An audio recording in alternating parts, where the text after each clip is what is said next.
Hello, it's Jack Gill and welcome to the Youth Transfer Show. Part 2 of this, obviously, if you want to see the first one. We did that last week on the YouTube as well, so you can watch them both at once if you want to binge. If you want to binge the Redmen Academy, watch them both one after each other. It'll be interesting if you do see it, because we'll start with Adam Ida. A lot of you probably wouldn't have heard of Adam Ida before this past week, 2 weeks, but we told you last week, an exclusive.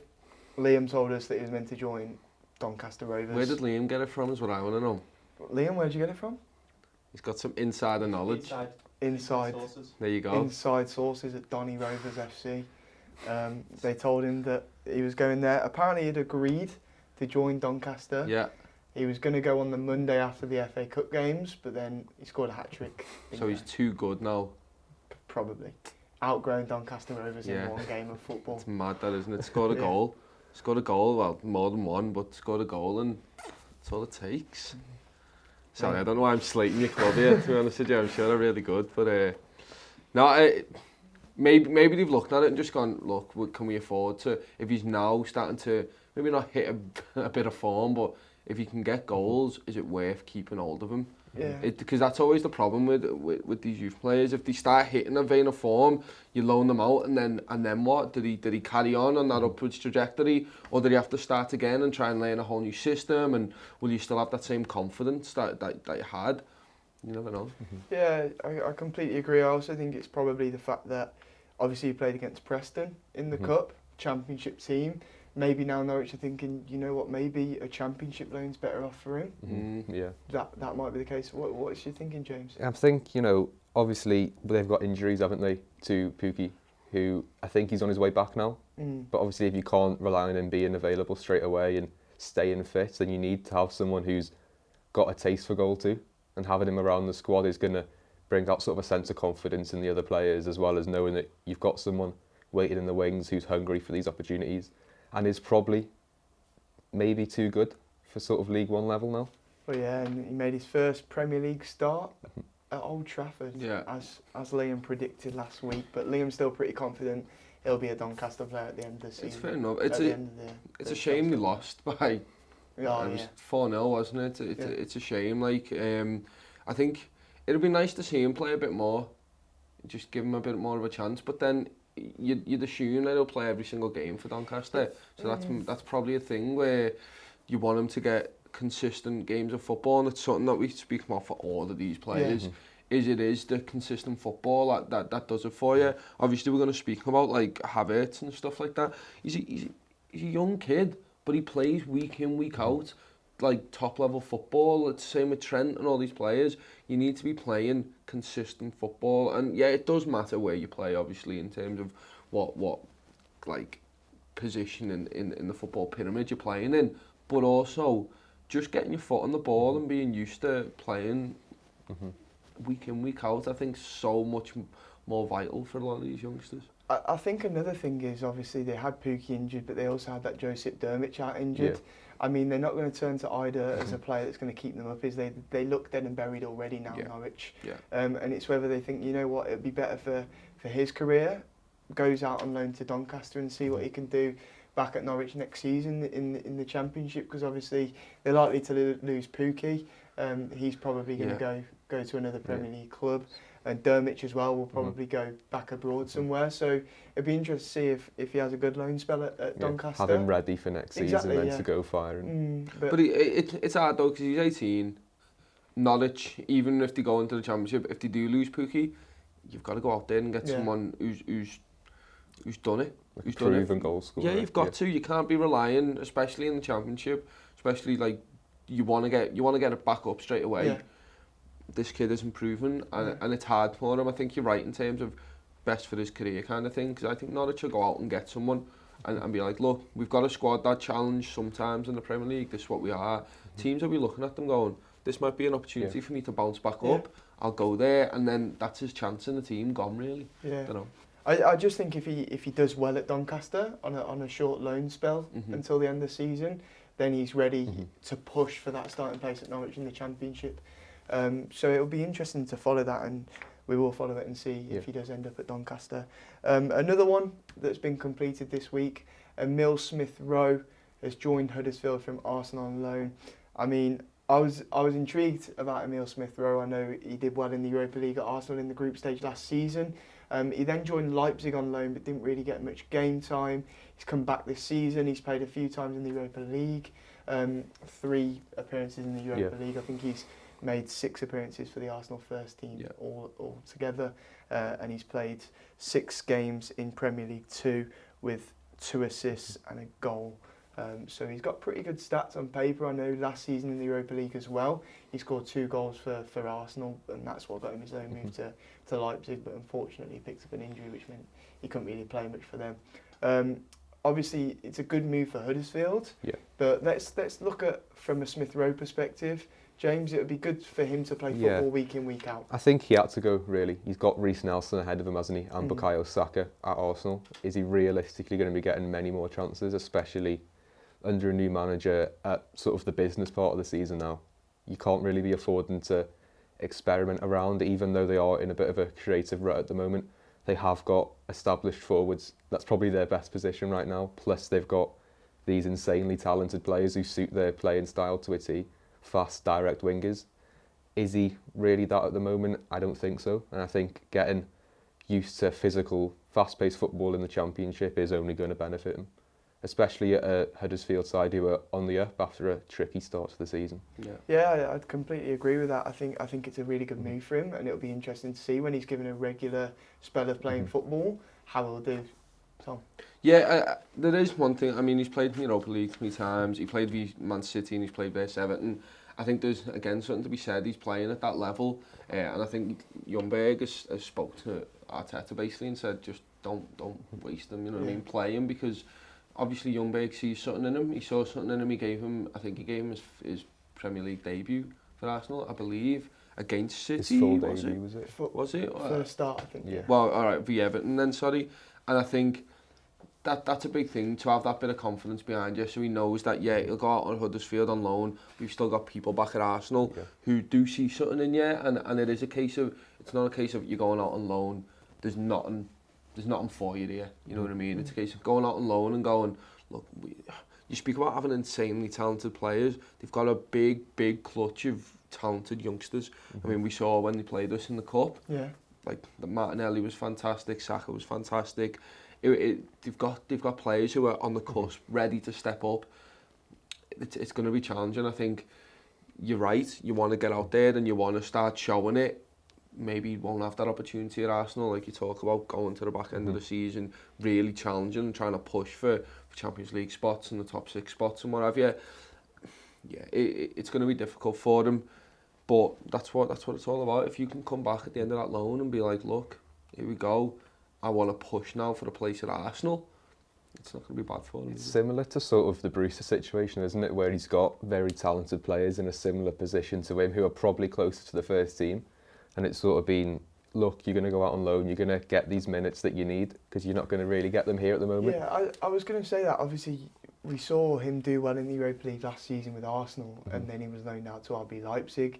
Now he's had a couple of appearances. He's not done so well as he did last year. But again, he's been loaned out once more.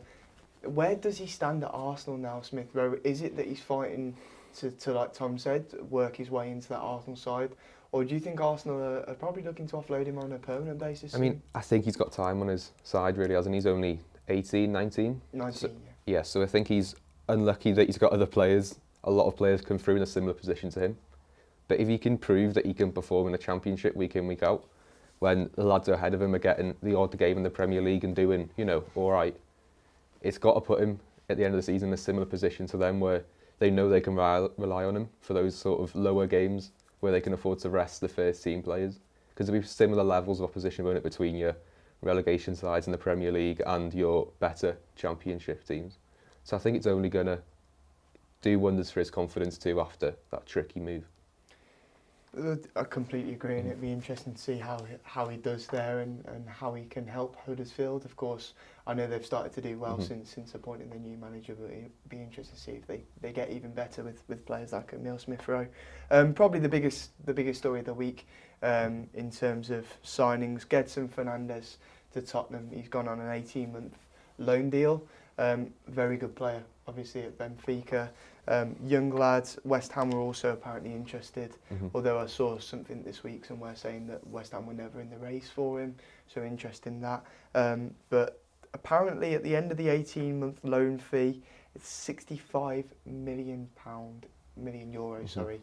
fee at the end of his 18-month loan. What do you make of that, James? I mean, it's a lot of money, and it's way too much money for someone who's struggled to get into their first team this season. He's been pushed out wide, hasn't he, or played further forward or further back than his natural position, which is at probably an 8 in the midfield. You know, he's able to carry the ball, he's good at releasing the ball into the final third, so he needed to get that move, I think, because this new manager that's come in isn't using him the way that he'd probably like to be used. But whether it's in the Premier League, where he's going to get more minutes than he would in the Portuguese league, I'd be sort of weary as a Tottenham fan. It's interesting, Tom, isn't it? Because obviously when Mourinho first joined Tottenham, he was very quick to say, look, I'm going to use youngsters. I know Tottenham are a club that like young players, like to sign young players and use them. I've changed, I'm going to start doing that. He's gone and bought a very, very good young Portuguese talent. Obviously Mourinho's Portuguese as well. Do you think that will help Fernandes settle into the Premier League? Yeah, I think so. I think just in terms of the speech thing, you're speaking about players, not even young players, going to different countries and struggling, and like the biggest ones, Gareth Bale, just didn't bother to learn Spanish, and it's been detrimental. I think just having someone that you can speak to, you've seen it with Minamino, being able to speak German with the manager, you know exactly what he wants then. Exactly what he expects of you, because he can tell you in his native tongue. Be fantastic. It's gonna be interesting because Spurs need midfielders. Yeah. Spurs really badly need them. They've got quite a few injuries in them positions, and it's a good opportunity for him to go down, lay a marker down for the end of the season, and then he's got the whole of pre-season next time to get embedded in. Then he's got the whole rest of it. I think he could be a really, really smart bit of business in terms of, 18-month loan. I don't think you're not obligated to buy at the end, are you? No, it's just an option to buy. So there you go. I mean, it's a lot of money, but he could end up being worth more than €65 million if he can be in the Premier League consistently as a young player, do good things in terms of creating goals, creating goal-scoring opportunities is just a bare minimum, because Spurs have the finishers in the team, got very good attackers there. If he can become like a good part of that squad, whether that be rotation, whether that be first team consistently, I think Spurs, that's the kind of price you're looking for a decent midfielder nowadays, so I don't think it's too bad. You mentioned there about, obviously, Tottenham needing midfielders at the minute with their injuries, but my worry was once players are back from injury, that Fernandes wouldn't sort of fit into that midfield. Obviously, they signed Ndombele in the summer, they've got Lo Celso, Sissoko's a fan favourite at Tottenham, and it's the worry that actually Fernandes is there just to be a squad player. But then if you look at, I'm putting my red tinted glasses on, looking at what the competition does for certain players, and maybe it won't work, maybe there'll be Spurs players in there who'll throw a hissy fit, but you'd hope that Mourinho can get them to a point where they go, you're not playing because this lad's been doing it while you're injured. Work harder, and I think that's the dream for Mourinho on that Tottenham side, is it creates a lot more competition in there, and we're talking about having a lot of time on the side. He's 21. You've got years ahead of you, mate. I think the thing is as well, this is a very, very important time for Tottenham. Obviously, they got knocked out early of the EFL Cup. The FA Cup they're still in, and they really want a trophy. Yeah. Champions League they're going for because, as I just said, they want a trophy. Premier League still need to push for top 4, still need to push for Europe really at the minute with their performances at times this season.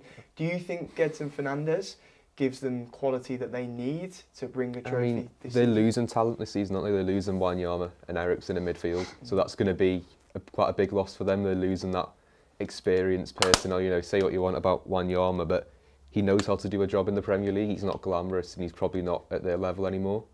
But he's still a Premier League level player, and he's done it for years, hasn't he? Same as Eriksen. Struggled with injuries though, hasn't he? Yeah, so I think if they can find a way to replace that and somehow upgrade at the same time, then I think it's only going to be sort of good news for them. Plus he's got that experienced player in Europe, which is helpful, isn't it, when you're sort of looking to challenge, not just domestically. Yeah, he does look like a really good player, and I'm interested to see how he adjusts to the Premier League. And as you say, I think Mourinho's Tottenham, with him being Portuguese and everything, I think that's perfect for him, really. I think it'll help him settle more. I'm really intrigued to watch him over the next few weeks and months. But moving on now to Jack Clarke, who obviously another player that signed for Tottenham in the summer. He then got loaned back out to Leeds. He played a lot more for Leeds last season than he did this season. He only had the one appearance in the league for Leeds. So he was recalled by Tottenham, and now he's been sent to QPR on loan. This is all mad, this. Like, I looked into him and I was thinking, all right, he's been signed by Spurs, then he's continually loaned back out to Leeds.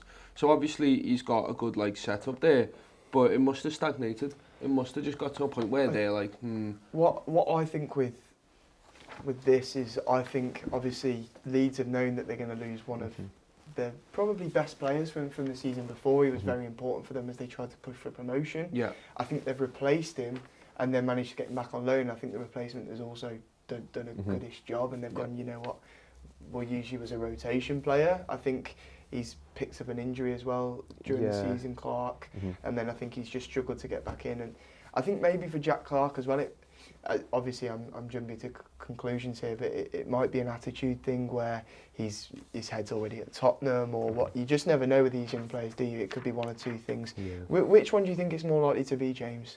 I mean, it was hard for him getting into the team ahead of the likes of Helder Costa and Ezian Alioski. You know, they are very good players and they've got experience in the championship.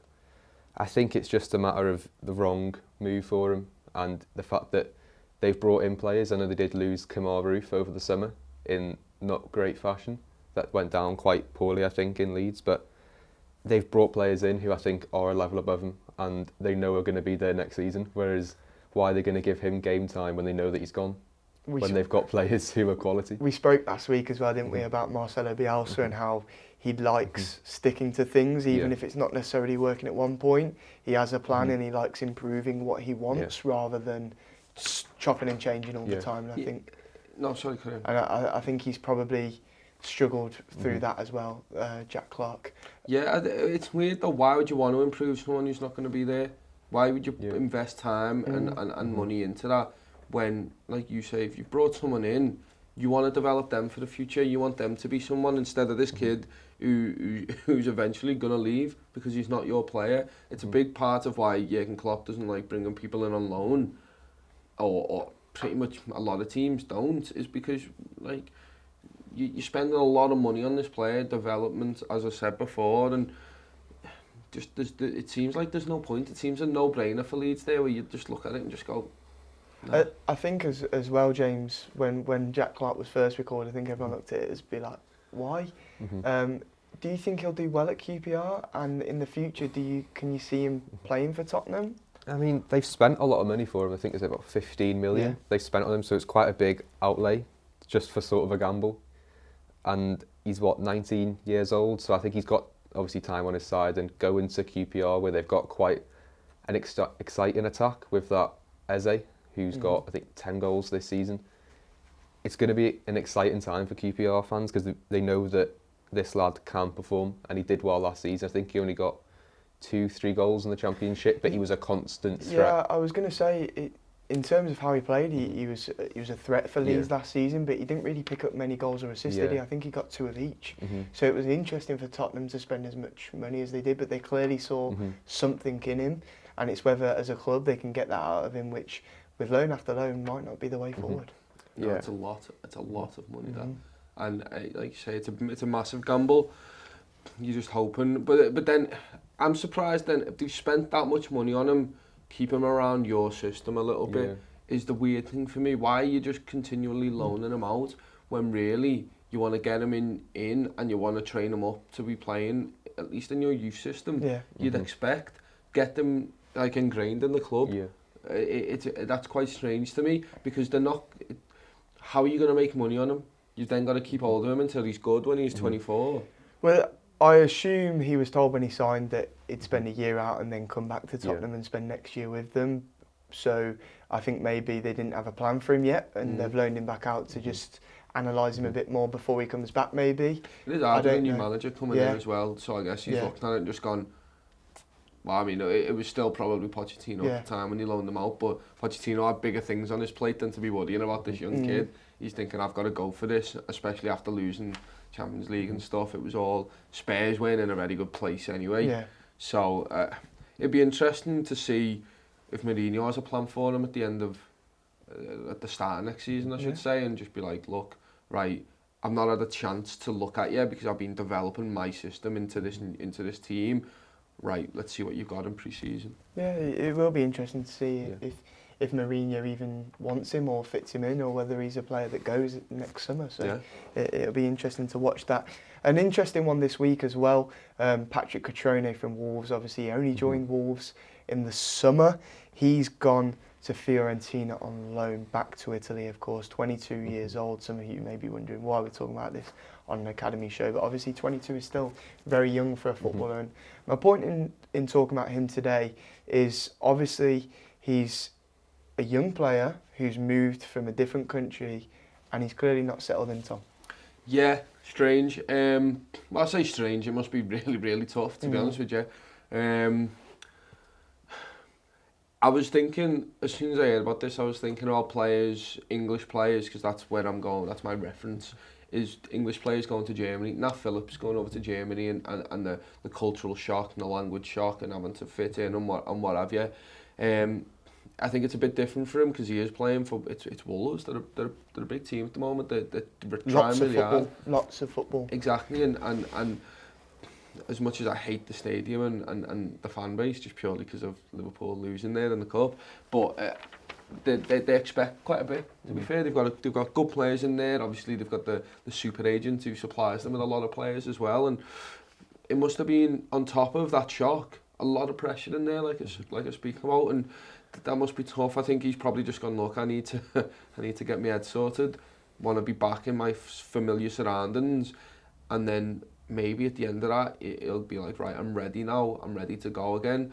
I think it's a good decision. There's no point in keeping someone there against their will because he's just not going to play right. His head's not going to be right. He'd been a pretty good backup though, James, hadn't he, for Wolves? Scored 3 goals this season. He's got 3 goals and an assist, and he's mainly coming off the bench too. Like, he's not done sort of poorly as a plan B. It was always going to be difficult for him though, because he was going to be Jimenez's backup, wasn't he? So what do you make of this? Do you think it will benefit his career, or do you think he's not even thought of that and it's just I want to go back to Italy? I think at that age you just need to be playing somewhere where you're comfortable and where you're enjoying your football. You don't want to sort of be feeling too much pressure at that age, and as well as having to sort of struggle to the new culture, because I think Italian culture is very different to what it is here. I think when players go to Germany, for example, it's not as too much of a shock, but I think for him, it was just way too much too soon. He hadn't really had too much first team football, had he, before he went? That was the thing, he joined AC Milan, didn't he? And then, obviously, quite a young player, he's joined AC Milan. I think Milan fans didn't appreciate him at first. He's then gone to Wolves. People have thought, what's he going to do at Wolves? Not really pushed Jimenez as much.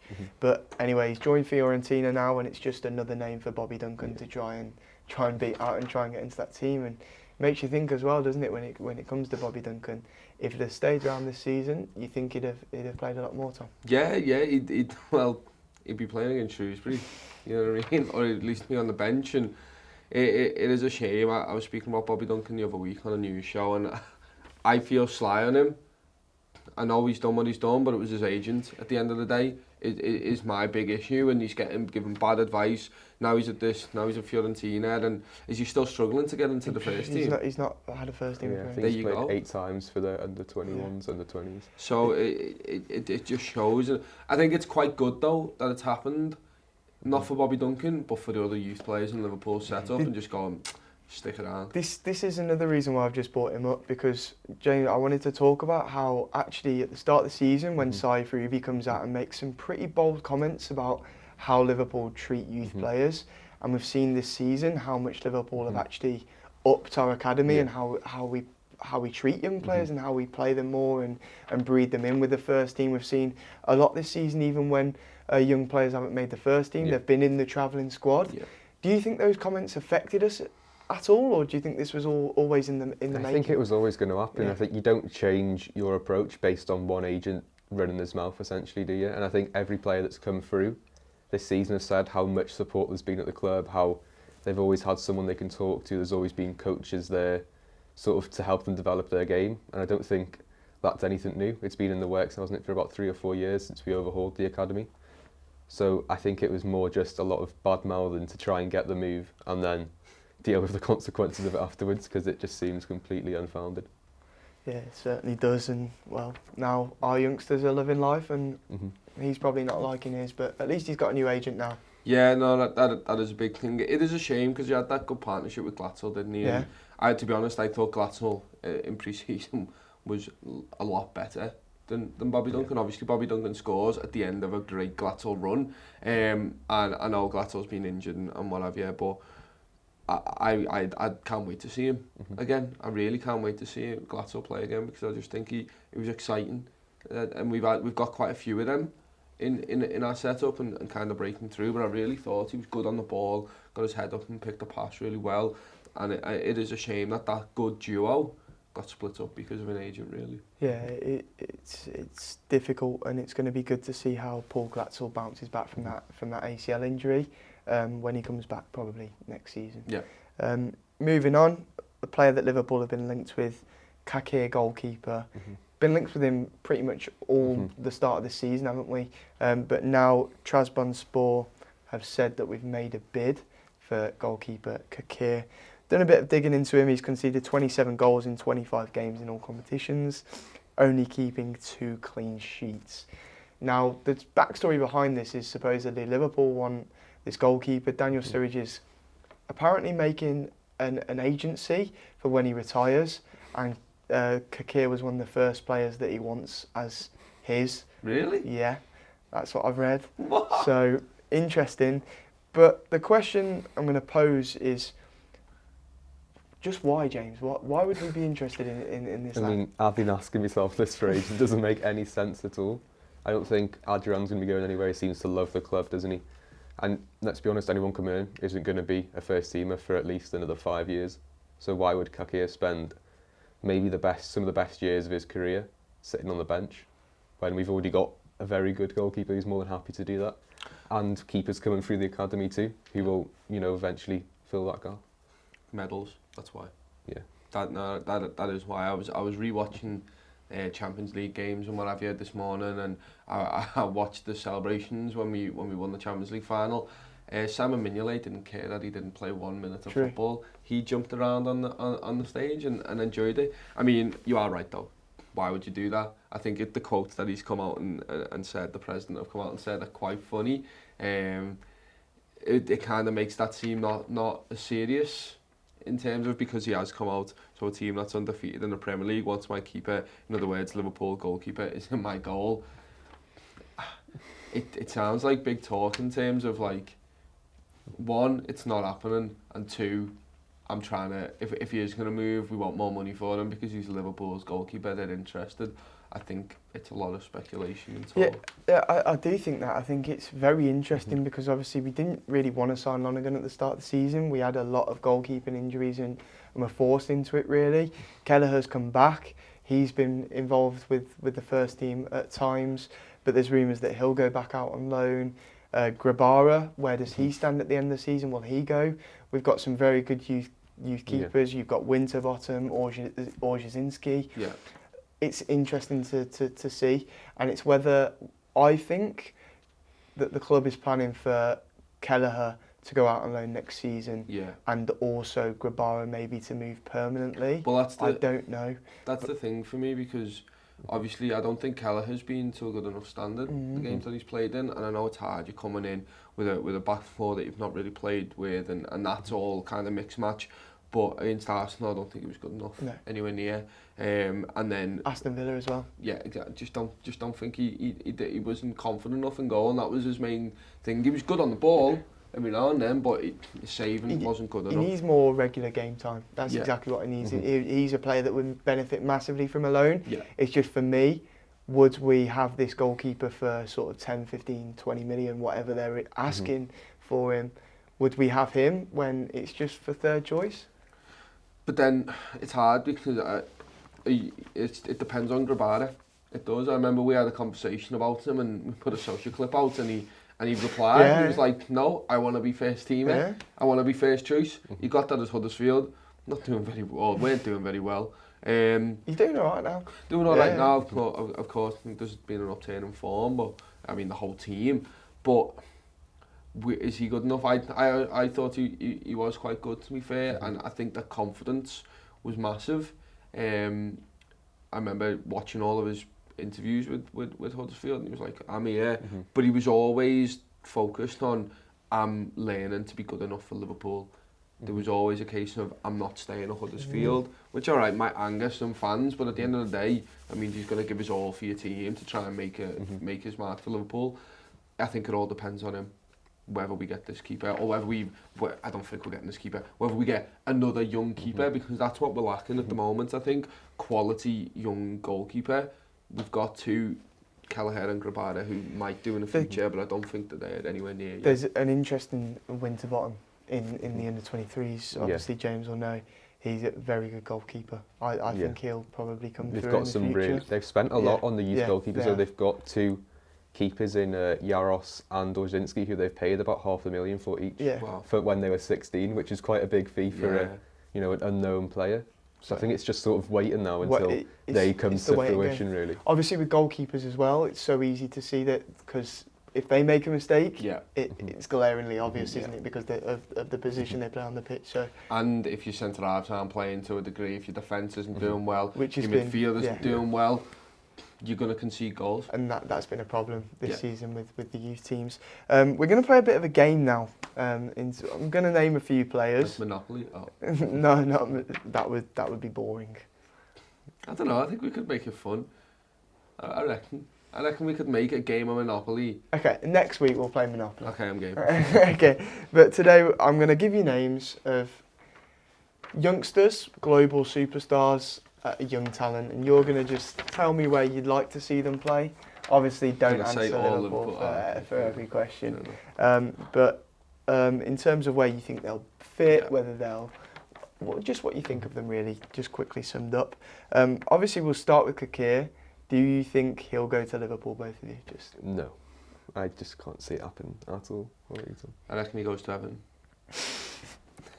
He sounds like the exact goalkeeper they need. He does, someone who concedes just over the goal a game. It depends how big his arms are, though, because they need someone with massive arms just to make up for Pickford's T-Rex. Yeah, he needs to get arm extended. Do you reckon you could have them proper long wavy arms, but he's just got his arms in his shirt like that? He's like, I don't know, maybe. So the first one I'm going to go with is Kylian Mbappe. Go on, I'll let you start. I mean, I'm going to say Liverpool, obviously. I think there's going to be a time where Salah does have to leave, or whether, in a couple of years or next year. I think it's going to happen eventually. I think he might, end his career at Juventus or Madrid, and there's not really anyone that I'd rather see come into that sort of space in our team than Mbappe. He can play centre forward, he can play right wing, and the brand appeal, as it's big now. Question: do you think we'll be able to afford his wages? I mean, you pay the transfer fee over the 5 years, so it reduces the cost initially, doesn't it? So you can afford the wages. But with our current wage structure, do you think? I think it'd be incentivised a lot, and I think a lot of it would be paid by Nike too. There's ways of working around that, isn't there, where it's not all initially on the club. And this is interesting because I know Tom doesn't want Mbappe, do you, Tom? No, nowhere near the team. Nowhere near, but incentives, I think, are a massive thing. If you can do that, it's sort of how we do with Roberto Firmino. Exactly. You give him a lower thing and you just go, right, you need to score, you need to actually play. You can't come here, ego alone. There's been a load of talk about him and I just don't care. I think he needs a team like Liverpool, maybe a Man City, a Barcelona, a Real Madrid, someone who plays on the front foot constantly, because that's how he's used to playing with PSG. He's used to playing in a league where he can try audacious 25-yard Rabonas, you know what I mean? Where you're on the break, you're catching teams out because they're goals down, pushing for the goal, and you get the freedom up top. And it's harder to get that in the Premier League, I think, but he needs that step up in opposition for him to be known as a world-class player. Yes, you're doing it for PSG. Yes, you're doing it for France. Fair enough, but you need to go to a proper, I say proper league, but you need to go to a real competitive league for me. But the two teams that have free-flowing attacking football and consistently have more possession of the football, it's Man City and Liverpool, so I feel like it's one of them two. Yeah, I'm fully on the Mbappe 2020 you train. Want him? I want him a lot. I think the wage stuff will be a problem. You can work around that though, can't you? I think he's a ways marquee player. The amount of money, Nice. when we talk about Pogba and how much he made Manchester United, they spent a lot on him. Yeah. But the money he made Manchester United was massive in terms of names on the back of the kits, kit sales, all that. Would you be asked if he just a player came to your club, didn't care, shirt sales? This lad that gives me is going to win the Ballon d'Or in a few years. He's not, man. He is. He's very young, and you know what? I think it's perfect. It would be perfect. You talk about ways of improving this Liverpool side. He is one way. Just by signing him, boom, there you go. Then Neymar. I don't rate him as much. No. I really don't. I think in the Premier League, players like Lewis Dunk will break his leg. Yeah. Because he's just a show off, isn't he? He's just a bit of a knobhead. I hate him. Yeah, I hate him. Yeah. But in terms of pure quality. But I think I'm gonna probably get hated for this, but I think Mbappe shits on Neymar. Can we clip that? That's the clip. There we go. There you go. But Mbappe Let shits us know on Neymar. in all the Twitter comments and the ats with angry faces if Jack's right.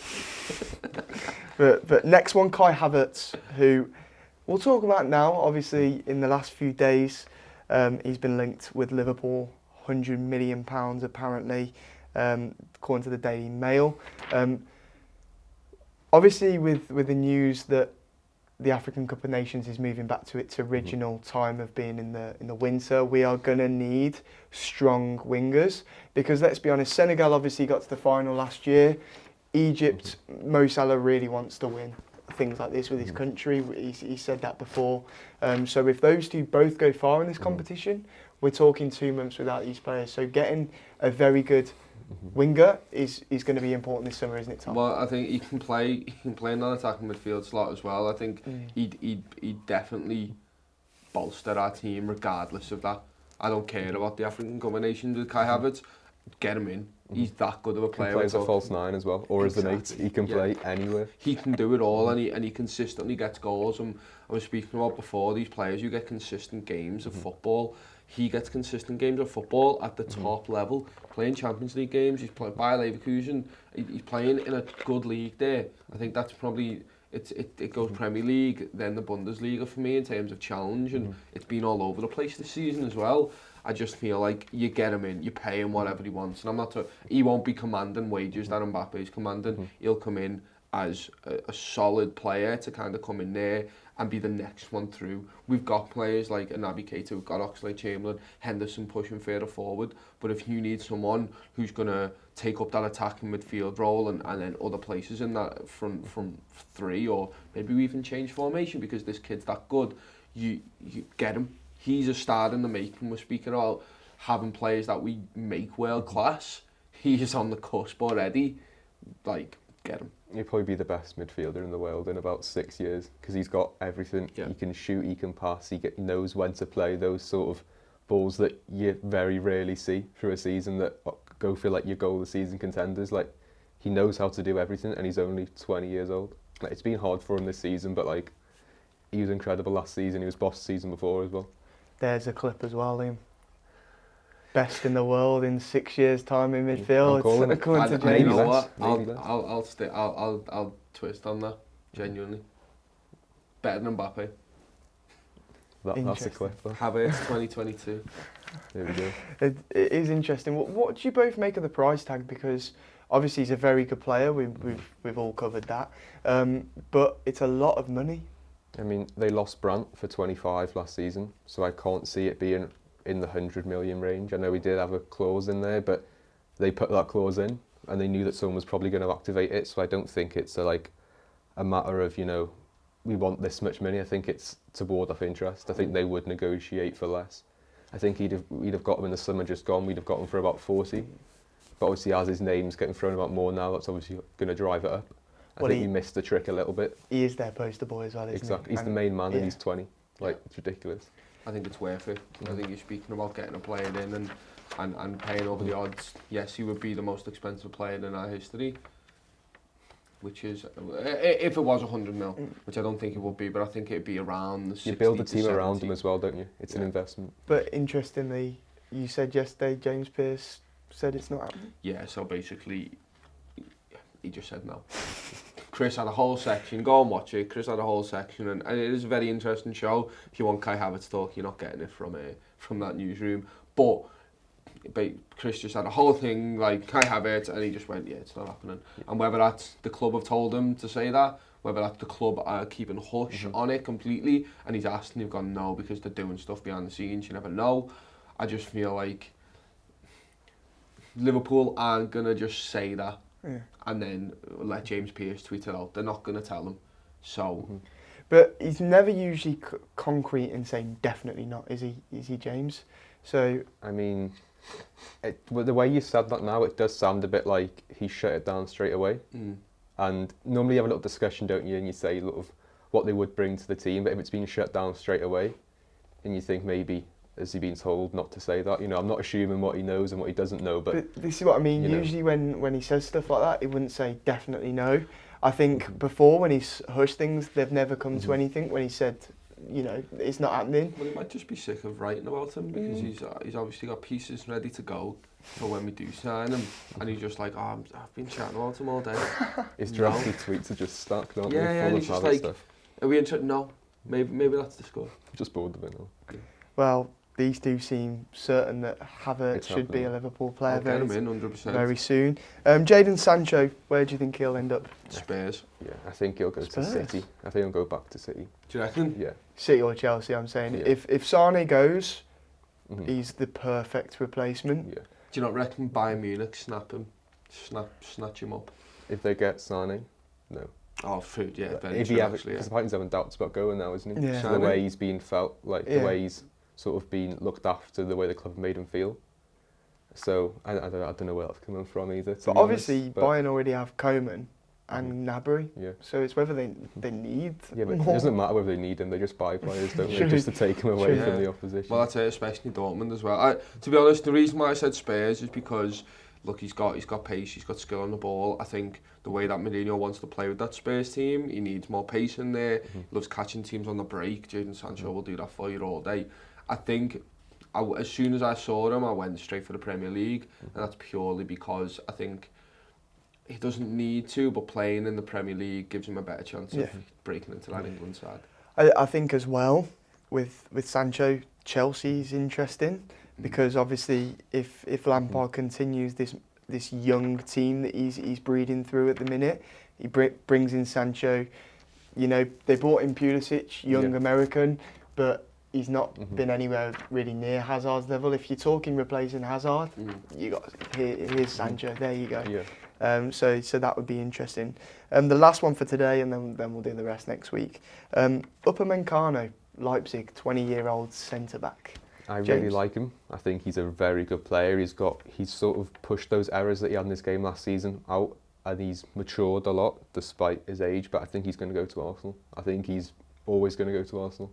Like, I'd love him at Liverpool, but he's not going to start, and he's going to go somewhere where we'll make him sort of the main defender, and that's not going to happen. He's got players ahead of him here. But why Arsenal ahead of Chelsea? I've got could do with Bolton, and that United need defenders as well. I think the way that they're playing at the moment, they need a ball playing centre back, and I think Upamecano has that to a T. He is very much a modern centre back.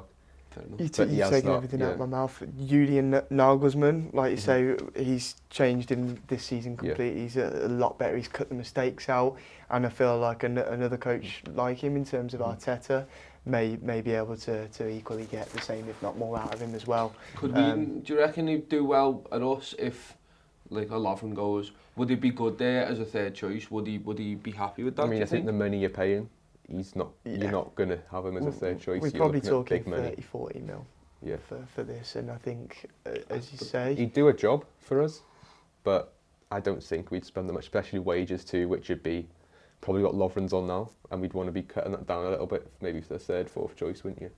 I think it's the perfect Arsenal signing. Yeah. I think when you're looking at Arsenal, and first thing Arteta will do to improve players, Upamecano. Plus Saliba next season too. He's coming back, isn't he? He's young, he's French. He's gonna be able to form that partnership that I think Arsenal fans really want to see in defence, because they've been slacking a lot.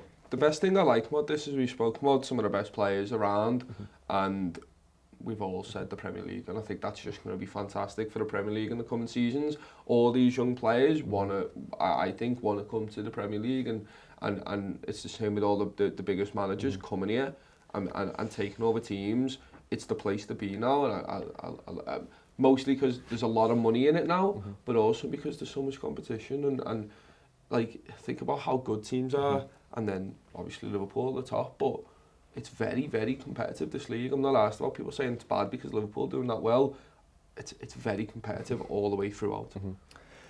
Just other news this week, we've got Connor Coventry's joined Lincoln from West Ham on loan. Jared Branthwaite has gone to Everton from Carlisle on a 2.5-year deal. 17 years old, 11 first team appearances. He's joined Everton's under-23s. And then we've got Gallagher, who has been loaned to Swansea. He was at Charlton at the first end of the season, played 26 times for them, was a key player for them, but they've won just one game in the last 15. They're dropping down the table, and interestingly, he's been recalled by Chelsea and sent back on loan to Swansea, higher up in the league, and obviously rejoins Cooper, who he worked with in the England setup before. There's also the news of Eddie Nketiah will apparently stay at Arsenal and not go back out on loan. Lads, what do you make of all that? Anything that... I think Nketiah is going to struggle in the Arsenal team. They've got Martinelli, they've got Balogun too, who's been doing well for the 23s. But if it adds cover, then go for it. You know, he's clearly been struggling with his all-round game this season. Under Bielsa, he didn't really fit into that system, or it didn't really make any sense looking in. So, I mean, if it gives him a little bit of game time and more time to develop what he's good at and maybe adapt to, so that he can push into Arsenal's team in the future, then I think it's probably best for all parties. I think it allows Arteta to watch him for a few months and make a decision, and then maybe loan him out at the start of next season and give him a whole year somewhere. I think it'd be all right sending him somewhere, but they've got a new manager who clearly wants to coach young players and make them better. He's shown that from how he's giving Reece Nelson the nod, and I think, to be honest, I think he'll watch Nketiah, see how he can use him, and if he can't, he'll go out on loan at the start of next season. Anything from you, Tom? Not really. Just on the Swansea stuff. I think that's quite funny. Like, I actually really think it's quite funny. You'd be fuming. You'd be absolutely fuming as a Charlton fan. Well, he had 6 goals and 2 assists for them. He was probably the reason why they weren't in an even worse position. I think there's not many times when you just get plucked out of a team and get put at a team on the top of the table instead, and just keep doing your business. It's great for him, but at the same time, pretty much confirmed they're going down, isn't it? Well, I don't think they'll go down at all. I think Lee Bowyer is a good manager and they're doing a good job. They're just going through a difficult time this season, and they're going to struggle more because they're about to lose their goal scorer Lyle Taylor. But it is an interesting time for Charlton. Not asked. And on that, we'll end this show today, and we'll be back next week for another transfer roundup, where we're going to be talking all the transfers last week, all the latest gossips, and we're going to do a bit of Martin Odegaard talk as well. So we'll see you next week.